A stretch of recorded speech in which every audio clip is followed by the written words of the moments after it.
तस्य धीमहि धियो यो नः प्रचोदयात्।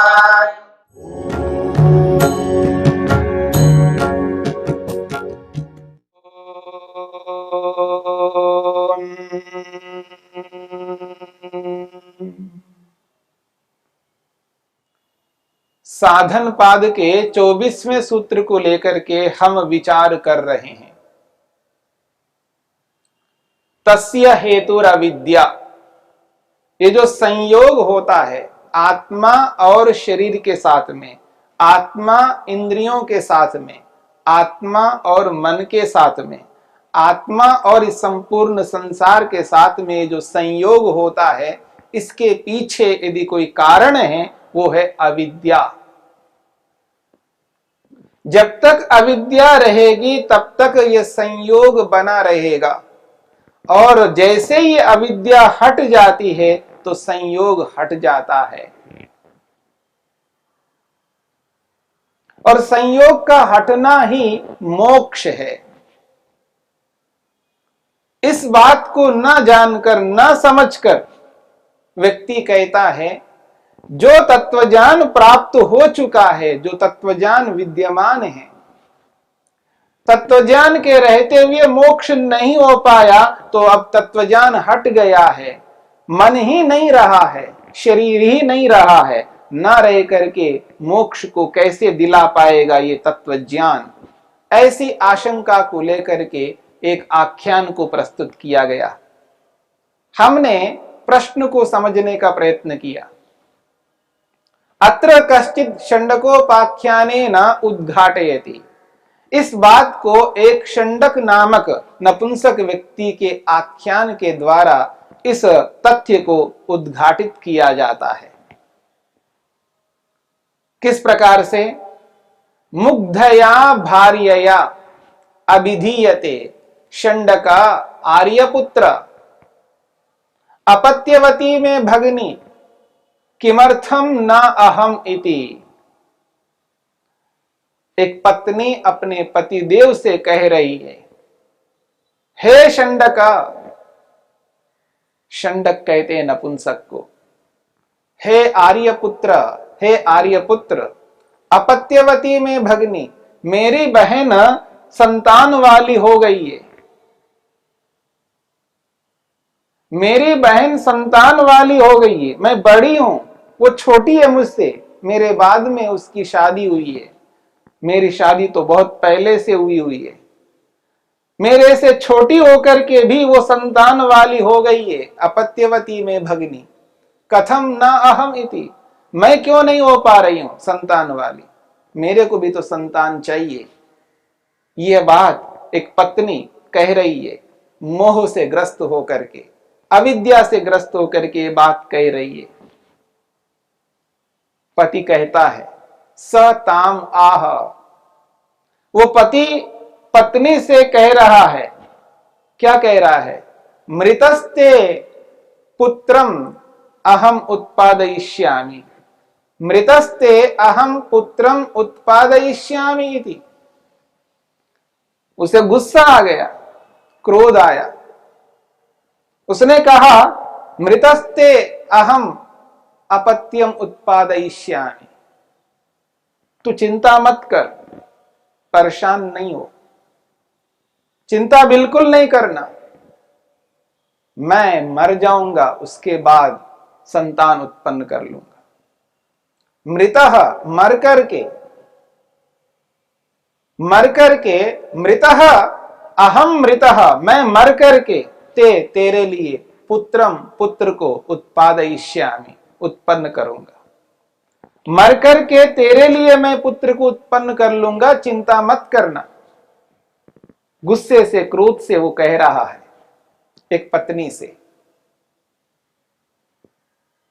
जिंदा रहता हुआ, जीवित रहता हुआ, शरीर में रहता हुआ जो संतान नहीं दे सका, अब मर करके कैसे दे पाएगा? इसी बात को महर्षि वेदव्यास स्पष्ट करते हैं, तथा इदम विद्यमानम ज्ञानम चित्त निवृत्तिम न करोति, विनष्टम करिष्यतीति का प्रत्याशा।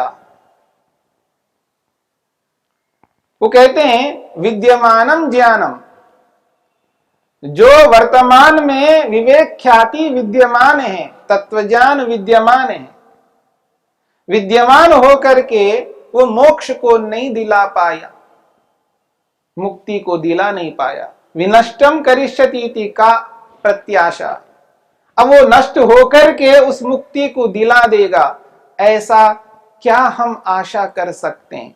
इस प्रकार की कोई आशा रख सकते हैं? रह करके तो कर नहीं पाया, अब हट करके न रह करके वो कैसे कर पाएगा?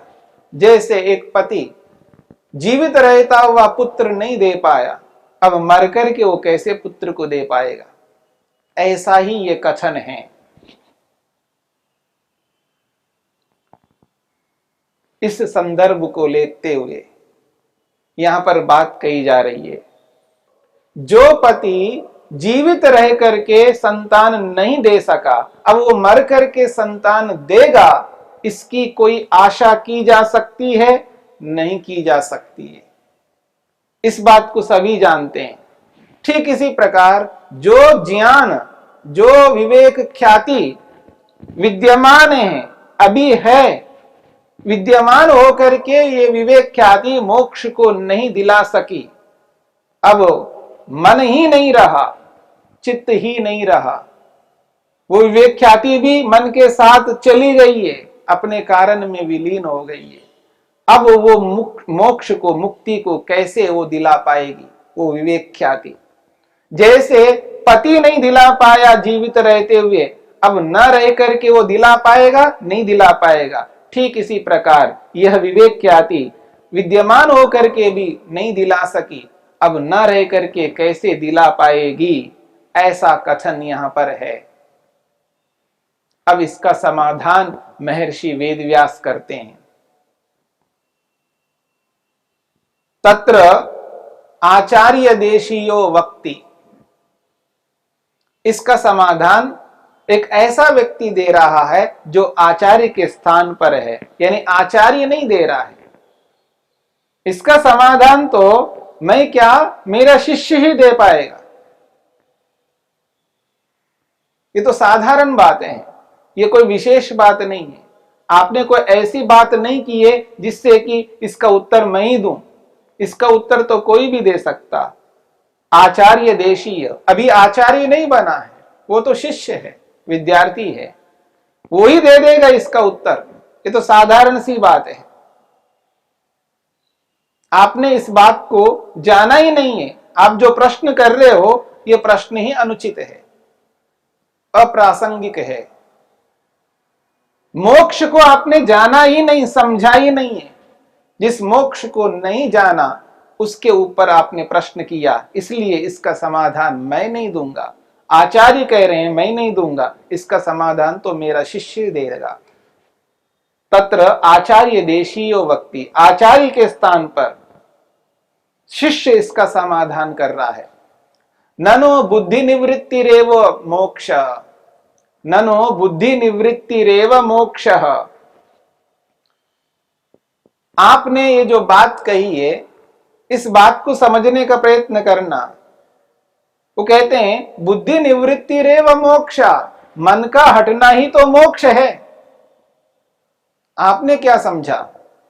आपने ये समझा कि मन हट जाएगा, फिर उसके बाद मोक्ष प्राप्त होगा, यानी मन का हटना कारण मान लिया आपने, मन के हटने को कारण माना, और उस कारण से फिर कार्य मोक्ष उत्पन्न होता है, ऐसा आपने स्वीकार किया। पर ऐसा नहीं है। बुद्धि निवृत्तिरेव मोक्ष, मन का हटना ही तो मोक्ष है। मन जब तक रहेगा, जब तक जन्म रहेगा, जब तक शरीर रहेगा, जब तक मन का आत्मा के साथ संबंध रहेगा, तब तक व्यक्ति दुख उठाता रहता है। और जब ये मन हट गया है आत्मा से, अब उसका जन्म ही नहीं होगा। यही तो मुक्ति है। मन का आत्मा के साथ हट जाना ही तो मुक्ति है। बुद्धि निवृत्तिरेव मोक्ष। वो कहते हैं अदर्शन कारण अभावात बुद्धि निवृत्ति ही। अदर्शन कारण अभावात बुद्धि निवृत्ति। ये जो अदर्शन है, मिथ्या ज्ञान है, इसके हट जाने से बुद्धि की निवृत्ति होती है, यानी मन हट जाता है। आत्मा के साथ जो संयुक्त हुआ जो मन है, ये मन अदर्शन के हट जाने पर हट जाता है। इसी का नाम मोक्ष है। इसके हटने से कोई और मोक्ष नहीं मिल रहा है उसको, इसका हटना ही तो मोक्ष है। इसलिए कहा जा रहा है बुद्धि निवृत्ति रेव मोक्षा, बुद्धि का हटना ही तो मोक्ष है। तच्च अदर्शनम बंध कारणम। ये जो अदर्शन है, ये जो मिथ्या ज्ञान है, ये जो विपरीत ज्ञान है, ये बंधन का कारण है। आत्मा और मन के साथ में जो जुड़ाव है, संयोग है, ये मिथ्या ज्ञान के कारण है, बंधन का कारण है। तच्च अदर्शनम बंध कारणम दर्शनात् निवर्तते। और जैसे ही दर्शन हो जाता है, यानी जैसे ही विवेक ख्याति प्राप्त होती है, तत्व ज्ञान प्राप्त होता है, दर्शनात् निवर्तते, दर्शन से, यथार्थ बोध से वो हट जाता है। इसलिए कहा जा रहा है तत्र बुद्धि निवृत्तिरेव मोक्षः, बुद्धि का हटना ही मोक्ष है। कथम अस्थाने एव अस्य मति विभ्रमः। महर्षि वेदव्यास कहते हैं बुद्धि निवृत्तिरेव मोक्षा, बुद्धि का हटना ही तो मोक्ष है। आत्मा के साथ जो मन जुड़ा हुआ रहता है, मन जैसे ही हट जाता है, जैसे ही शरीर आत्मा के साथ हट जाता है, मन का हटना होता है, इस हटने का नाम ही तो मोक्ष है। मोक्ष का अर्थ ही हटना है। ये जो संयोग है, ये संयोग जैसे ही हट गया, इस संयोग के हटने को ही मोक्ष कहते हैं, अलग से कोई मोक्ष नहीं है। जब तक मन का आत्मा के साथ संयोग रहता है, तब तक दुख रहता है, और ये संयोग हटते ही दुख नहीं रहता, तो संयोग का हटना ही तो मोक्ष है। मोक्ष शब्द का अर्थ ही हटना है, छूटना है, पृथक होना है, ये मोक्ष का अर्थ है, मोक्ष शब्द का अभिप्राय है, जिसको हम मुक्ति कहते हैं।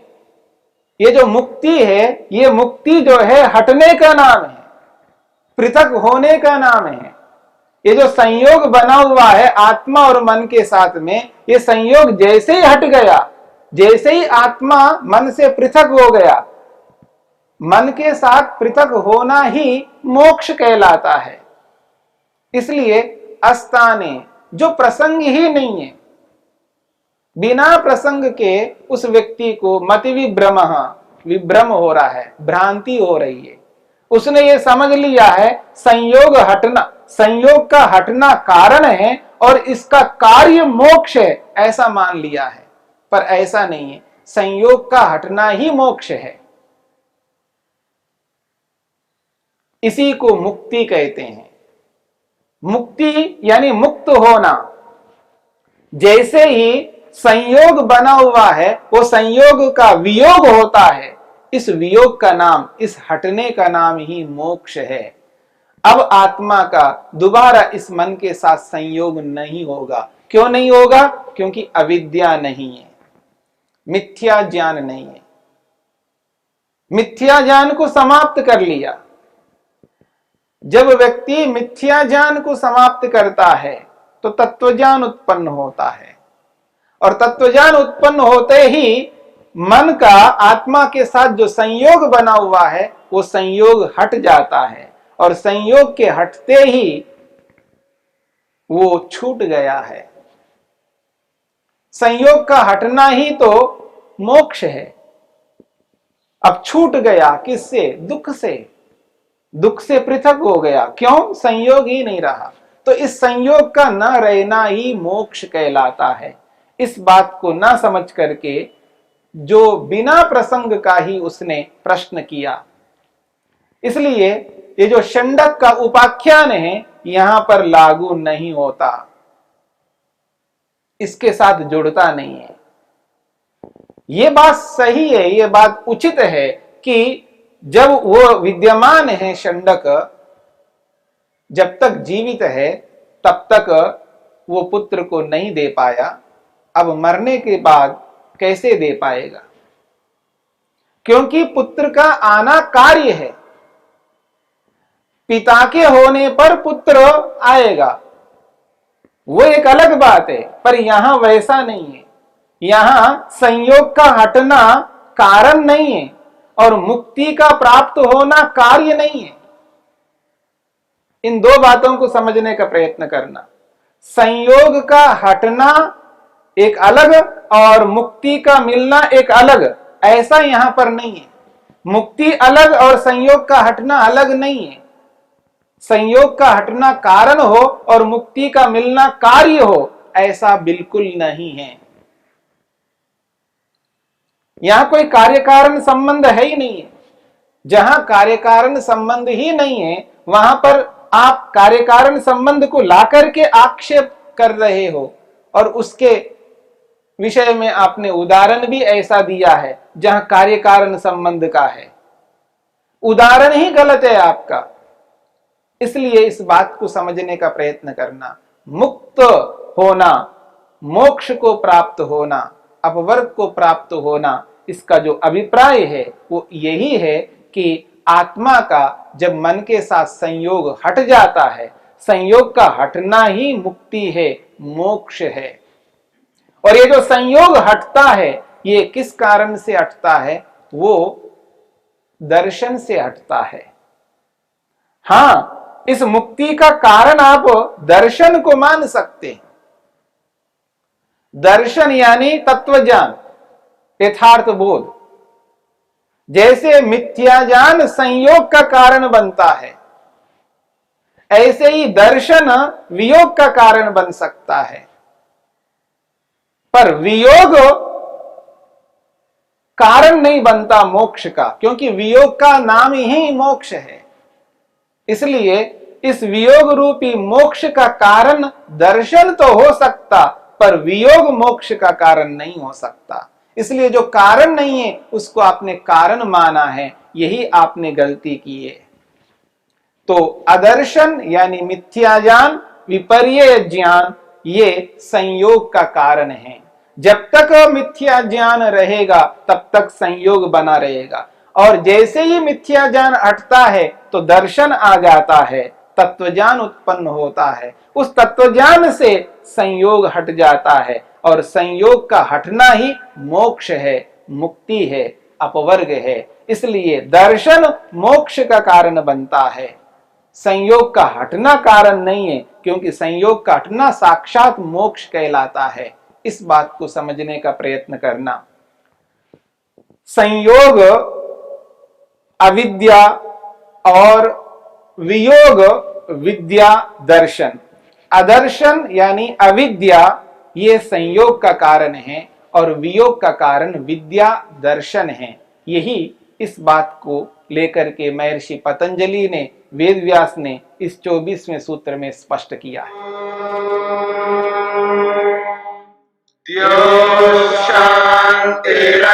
शांतिरंतरिक्षं शांति पृथिवी शांतिरापः शांतिरोषधयः शांतिः वनस्पतयः शांतिर्विश्वे देवाः शांतिर्ब्रह्म शांति सर्वं शांति शांतिरेव शांति क्षमा शांतिरेधि। ओम शांति शांति शांति।